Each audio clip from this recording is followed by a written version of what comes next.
क्या तुम्हें कभी ऐसा लगा है कि तुम्हारा दिमाग बंद ही नहीं होता? हर छोटी बात, हर गलती बार बार याद आती है। यही है ओवर थिंकिंग, और ये उतना ही खतरनाक है जितना दिखता नहीं, क्योंकि ये धीरे धीरे तुम्हारी नींद, तुम्हारा चैन, तुम्हारा आत्मविश्वास सब खा जाता है। लेकिन सच ये है, तुम अकेले नहीं हो। ये लड़ाई हर किसी के अंदर चल रही है, और आज हम सीखेंगे कि इस लड़ाई को जीतना कैसे है। ओवर थिंकिंग शुरू होता है तब जब हम सोचते हैं कि ज्यादा सोचने से हल निकलेगा, लेकिन सच इसका उल्टा है। जितना सोचो उतना उलझो। दिमाग हमें सॉल्यूशन नहीं देता, वो हमें लूप में डाल देता है, और उस लूप में समय, नींद और मुस्कान तीनों खो जाते हैं। हमारा मस्तिष्क जब किसी बात को बार बार दोहराता है तो शरीर में स्ट्रेस हार्मोन निकलते हैं, कॉर्टिसोल, एड्रेनालाइन। शरीर सोचता है कुछ खतरा है, जबकि असल में बस एक याद या डर घूम रहा होता है। इसीलिए जितना ज्यादा सोचते हो उतना शरीर थकता है। सबसे पहला कदम, लिखो। जब दिमाग में बहुत कुछ चल रहा हो, सब कागज पर उतार दो।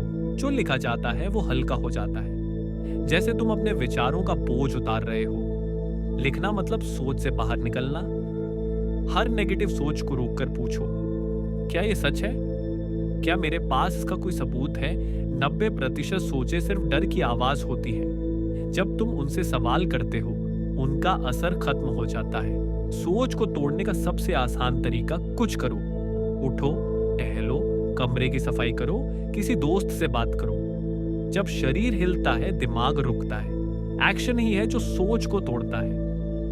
जब तुम खुद से लड़ते हो, दिमाग तुम्हारा दुश्मन बनता है, लेकिन जब तुम खुद से दया से पेश आते हो, दिमाग तुम्हारा साथी बन जाता है। अपने अंदर कहो, मैं ठीक हूं, मैं सुरक्षित हूं। ये 3 शब्द तुम्हारी जिंदगी बदल सकते हैं। सुबह उठते ही फोन मत उठाओ। मन उस वक्त सबसे शांत होता है, उसे बाहर के शोर से मत भरो। जब ज्यादा सोच रहे हो, चलो। मूवमेंट ही मेडिटेशन है। रात में लिखकर सो जाओ, दिमाग हल्का हो जाएगा। और याद रखो, तुम्हारे विचार तुम्हारे दुश्मन नहीं, बस तुम्हारा डर है।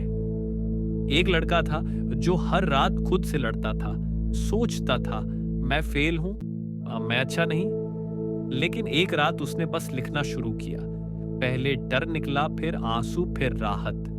कुछ हफ्तों बाद उसने खुद में शांति पाई। वो लड़का मैं था, और अगर मैं कर सकता हूं तो तुम भी कर सकते हो। ओवर थिंकिंग तुम्हारा दुश्मन नहीं है, वो बस तुम्हें प्रोटेक्ट करना चाहता है। उसे समझाओ, लड़ो नहीं, और धीरे धीरे वो शांत हो जाएगा। याद रखो, तुम्हारे दिमाग का कंट्रोल तुम्हारे हाथ में है, और जब तुम ये मान लेते हो तो जिंदगी आसान हो जाती है।